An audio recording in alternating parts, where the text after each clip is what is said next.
Hello everyone, today we are going to talk about language.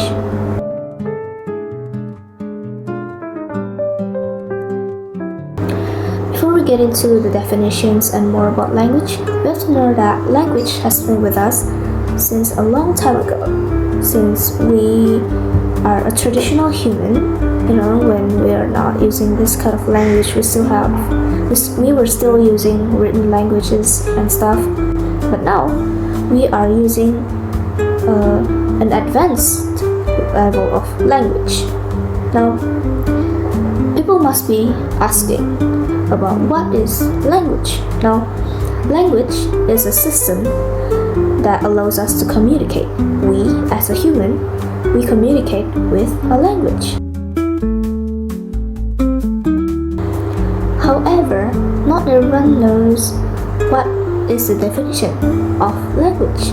Now, like I've said before, language is a system of communication. We use language to share our thoughts, to share our feelings and stuff, to express our emotions to each other. Now, we need language to understand other people, and other people need language to understand us.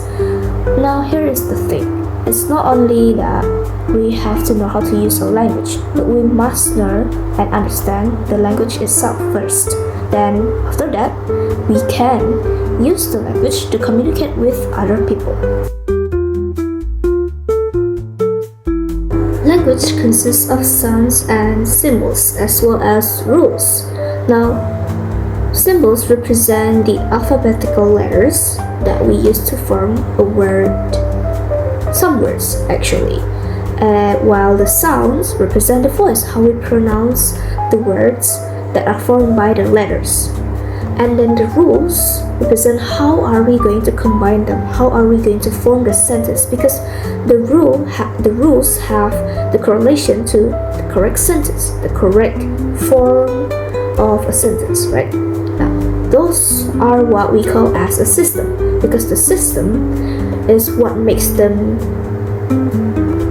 to have a meaning.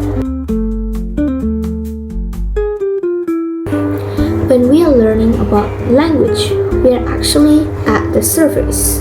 Now, we are going to get a little bit deeper from the language, right? So, before we start, there are a lot of things that we have to learn from a language. There is a field of study that examines these kind of things, or should I say the properties of language. It is called as linguistic, and the person who studies it is called as a linguist. Now, linguistic examines properties of language, like I've said before. Those properties are grammar, syntax, semantics, phonology, morphology, pragmatics, and phonetics.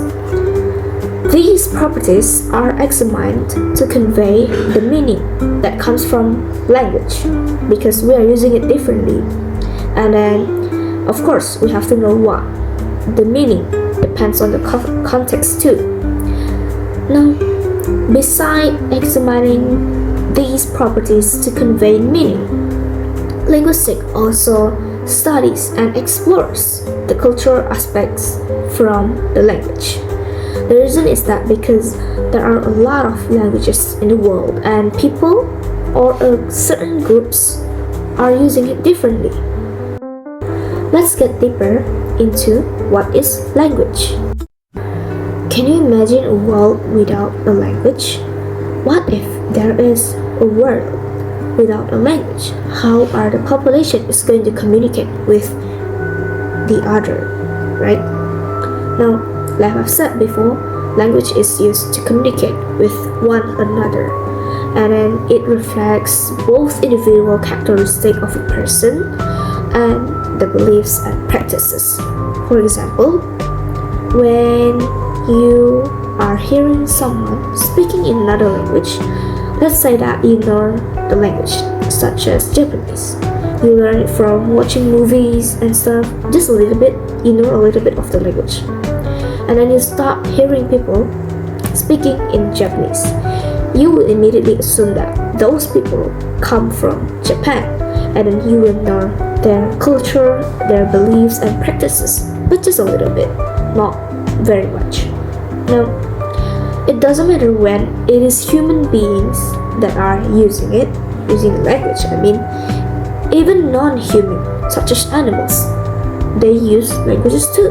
However, the language is not the same as the one that we used. Animals don't communicate with words. They are communicating with body language, or what we know as the non-linguistic way, like I've mentioned before.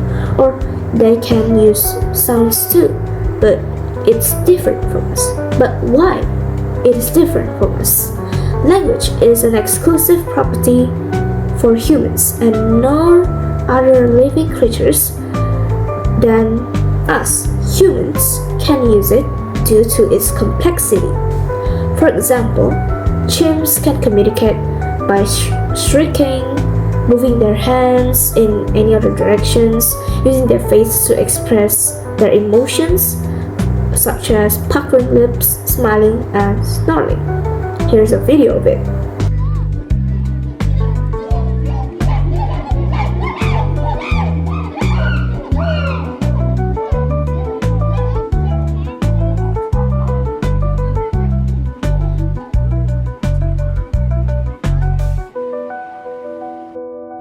Fun fact, chimps can be taught to use sign languages. Nim's longest recorded sentence was, "Give orange, me give eat orange, me eat orange, give me eat orange, give me give eat orange, me eat orange, give me eat orange, give me give eat orange, me eat orange, give me eat orange, give me eat orange, give me eat orange, give me you." Besides chimps, birds can also communicate by using words. Bird species such as crows, ravens, and parrot can learn how to talk if they are taught to, just like chimps. Although later they can speak many words, they won't be able to understand what the meaning of the words that they are, taught to, or they have spoken out. They are just imitating the owners. They won't have the essence of language property like we do.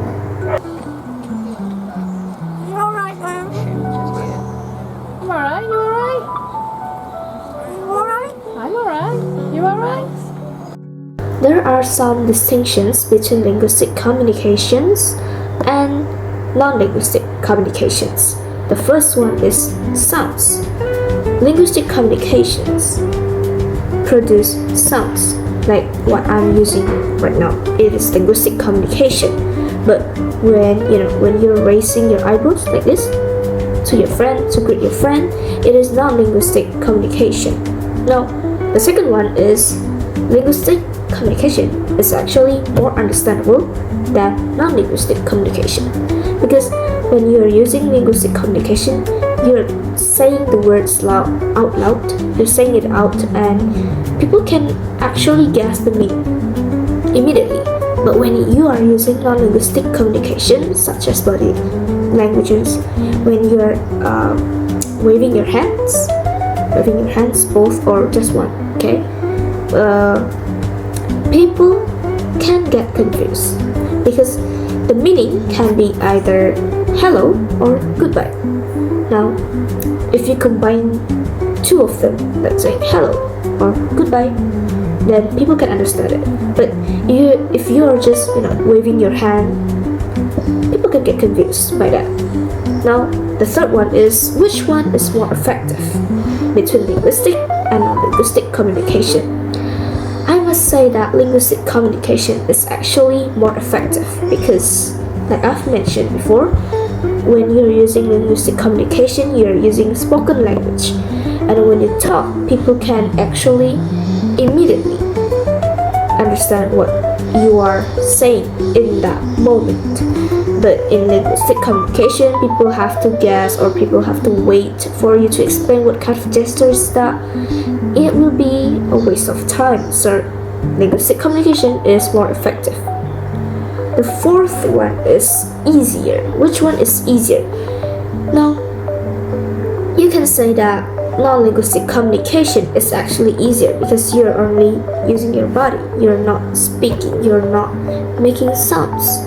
which not everyone can do, right? Now, in the aspect of easier to use, I think it's non-linguistic communication. But if you want the one that has the advantage, or it's easier for us to convey the meaning, to learn it, it is linguistic communication again. The fifth one is double articulation, which will be discussed later in this video. And the sixth one is syntax, which is also will be discussed in this video.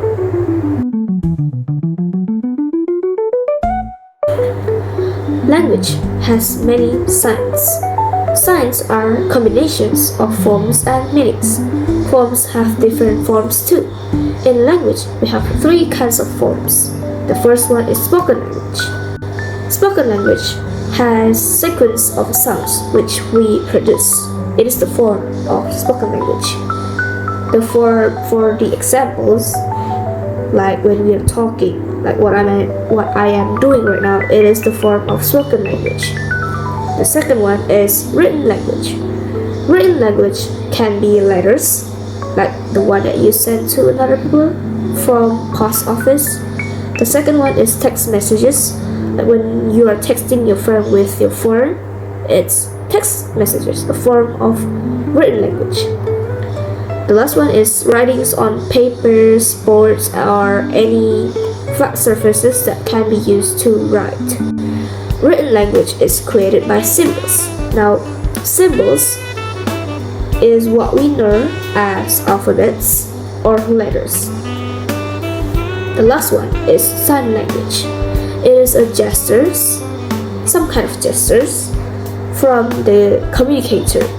Now, deaf and mute people use sign language that has been set by certain country, because in our country, Indonesia, we have Bisindo, or what the people know as Bahasa Isyarat Indonesia.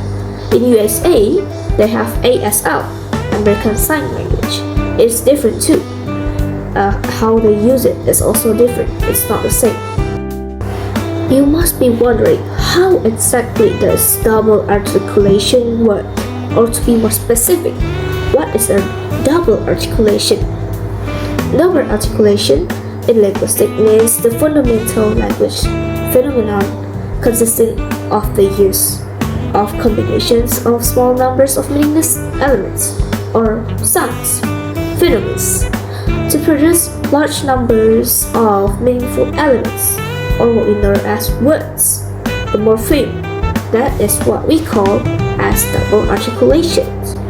For example, when you are saying sleep, it comes from S, L, E, and P. But when you write it out, it is S, L, double E's, and P. Sleep. Now, the sound of each letters are different. It is S, it sounds like this. And for L, it sounds like L.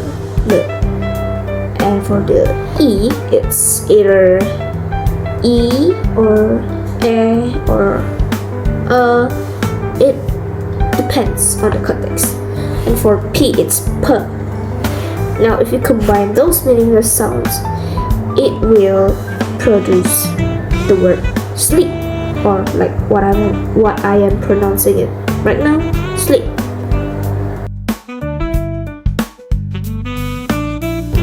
Moving on to syntax. Now, what is syntax actually? Syntax can be called as the building blocks of a language. Without syntax, we can't make a proper sentence. With the help of syntax, like building blocks, you can know if this word belongs to which position, and when will you use this word to convey a better meaning. Because syntax's mechanism that enables human beings to understand an infinite number of sentences. Syntax is very, very important. Syntax is used to put together signs to express simple meaning into a sign combination to more complex meaning. Now, I will give you few sentences with different amount of words. Now, here are the 7 sentences with different amounts of words. The first one is I see man. Now, let's visualize these words into boxes. You separate them. I, see, and man. Does it have a meaning? Yes, it does have a meaning, but it's kinda blurry and not clear, right? Now, moving to the second sentence. I see an old man. Now, it's getting more specific since you add the adjective before the man because adjective describes the objects. So, with these, we can convey the meaning that the person I, that refers as I, sees an old man, a man that is old, an elder.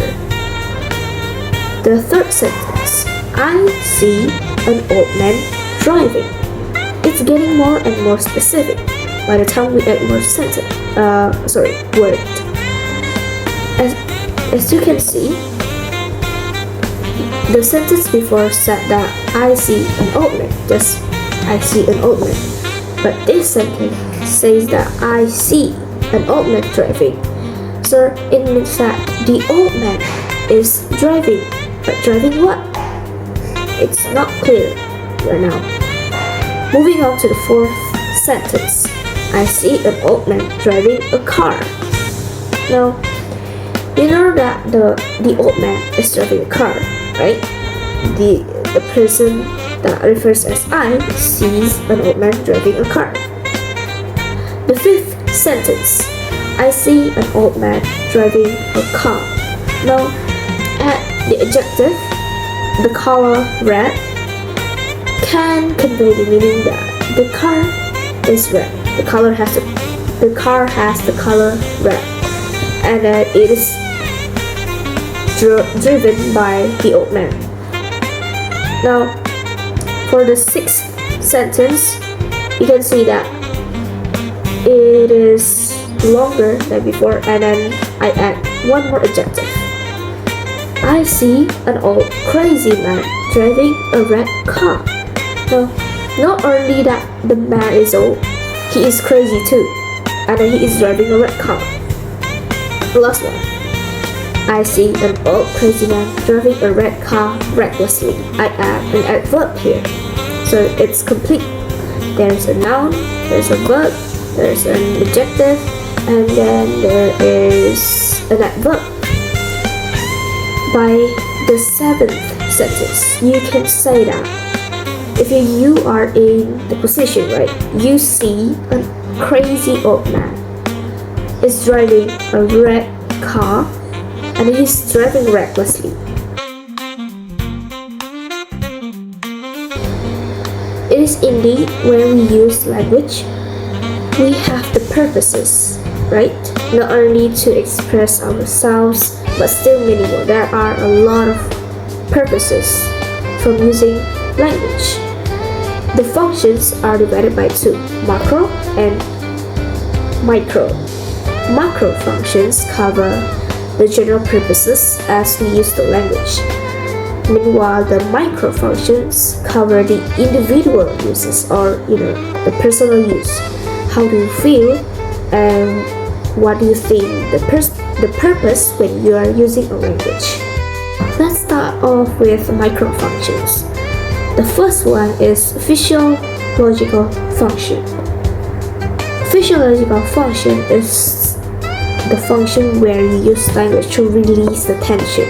For example, when you're watching a horror movie and then you see the characters is walking towards a room that you know exactly the ghost will come out and scare the main character, and then you will say such thing: go away, don't enter the room, or something like that.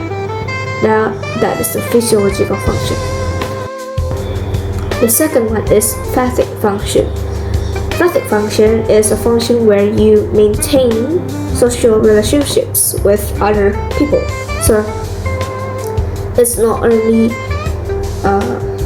talking or engaging in a conversation, but you use language to maintain social relationships or links.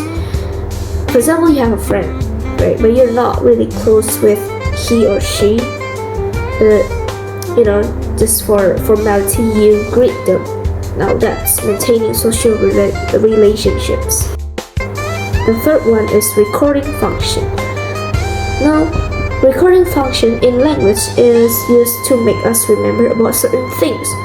For example, you are using language in written forms to write something.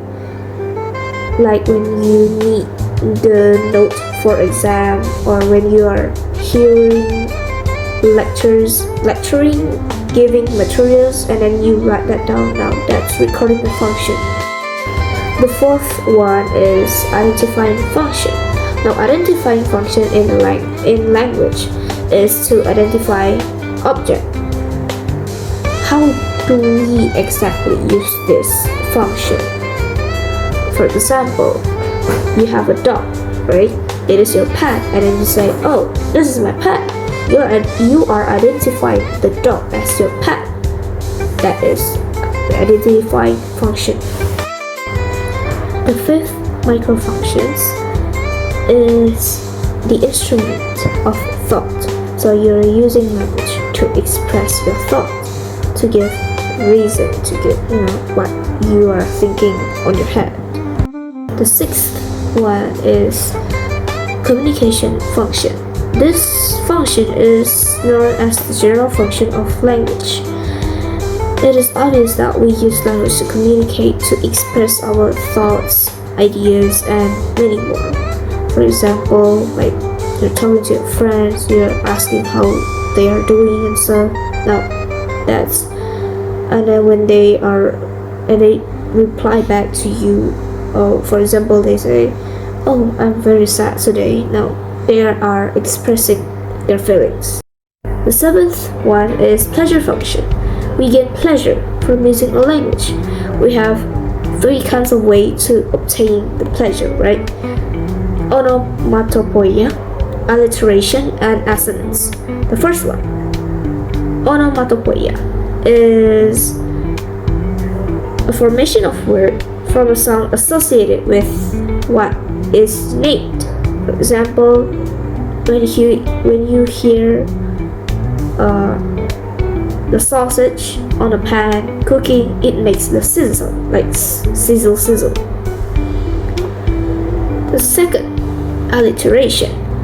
Alliteration is a form of word where it has the same letter or sound at the beginning or adjectant or closely connected words. For example, she sells seashells by the seashore. It is hard for me to say that because it has the same letter and sound. She sells seashells by the seashore. The last one is assonance. Assonance is the repetition of vowel sounds in words that are close to each other in a sentence or phrase. For the example, he claps his hands and stamps his feet. Now you see the vowel A is close to each other. Now the macro functions of using language. The first one is the ideational function. Now you know that there are a lot of things. They are named already, but you don't know why it is named by that. For example, a door. You know it's a door, but you don't know why we call the door as a door. The second one is the interpersonal function. This function refers to maintaining relationships with others and others with us too. In brief explanation, this function means that we use language to show who we are and what we are from the relation between a bunch of things around us. For example, I have a cat, and then I will refer myself as the owner of the cat. The third one in macro function is the poetic function. It is when we are using a language to express something but in more poetic way, like using poet. Although it is a poetic function, but it doesn't mean that we are obligated to make a poet. It is just an ability to bring the world become our play arena. I can show you a poet.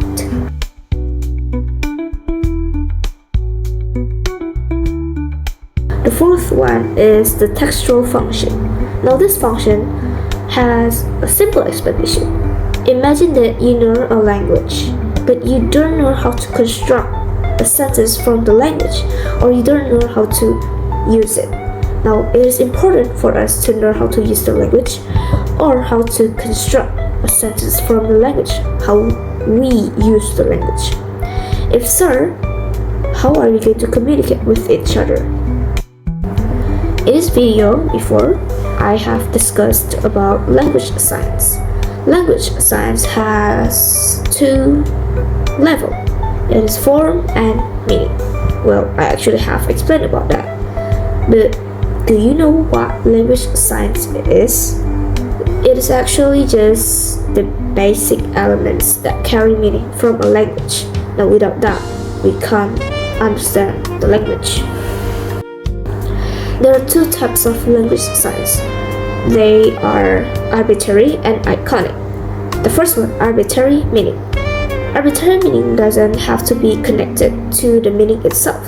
For example, when I say I'm sick of it, it doesn't mean that I am sick or I have illness, but more like I am tired. I don't want to interact with it no matter what. The word sick here doesn't represent illness, but an overwhelming feeling from the speaker. The second one is the iconic science, which has the connections to the meaning. What do you imagine when I say a dog? The word dog. You must be imagining the animal with fluffy fur, 4 legs, and sort of what the dog has, right? It is the example of iconic meaning. When you hear the word, you immediately convey the meaning of it. And don't forget that arbitrary signs carry meaning through habit and accepted usage. For example, a community, a group, or a part of society has decided what the word refers to. Now that's arbitrary meaning. When we are talking about this topic, language and communication can't be separated because communication will always take place everywhere. It is crucial that when an individual is using a language, not only do they have to understand how to use it, but they have to understand or comprehend what others communicate to them too. Besides, having much knowledge about language but fail to understand other people is a big failure. Language can be seen as the bridge of relation. For example, you wouldn't be making any friends without talking to strangers that you are being friends right now. At that moment, you are using language to create those relationships. However, it is important for us to know that what kind of language they are using. It would be impossible for us to communicate with Japanese people using English. I mean, it's possible for us to communicate, but if only they know how to use English too, and if only you know how to use Japanese too, then you can communicate. But if the Japanese people can't understand English, then you can't use English on them. You can't communicate with them. So it is impossible to engage in a conversation without using the same language or without understanding the other languages that the people are using. There are 3 types of language level in our society. The first one is the first language. First language is obtained from your parent, your mom and dad, and it is the first language to be taught to us, the children. Or we can say that the first language is our native language. For example, you come from America, then you are using English. Then English is your native language or your first language. The second one is the second language. Second language can be learned in academic environments such as school or course. The main point of second language is to enable the speaker for wider participation in the country. Like me, my first language is Chinese, and my second language is Bahasa Indonesia. I'm using Bahasa Indonesia to communicate with people that can't understand my native language, of course, and to engage and participate more for the country. The third one is foreign language. Foreign language is not the native language from an individual, and it is usually learned in academic environments too, or course like second language. But you have to know that foreign language is a language from another country. The main purpose of foreign language is studied for communication with foreigners who speak the language. For example, right now I'm learning English, but I'm learning English as the foreign language because I'm not from a place where I should be using English as my native language, but I am using it as a foreign language to communicate with people who are using English as their native language or second language. Now we come to the end of the video. In conclusion, language is very, very important to us human beings, because without language we can't communicate, we can't understand each other. It is why language is always taught to everyone, and then even though some people are deaf and they are still taught to use language. It is body language, non-linguistic communication, so that people can understand them. Although not all people can understand them, but just few people that can use the non-linguistic communication too.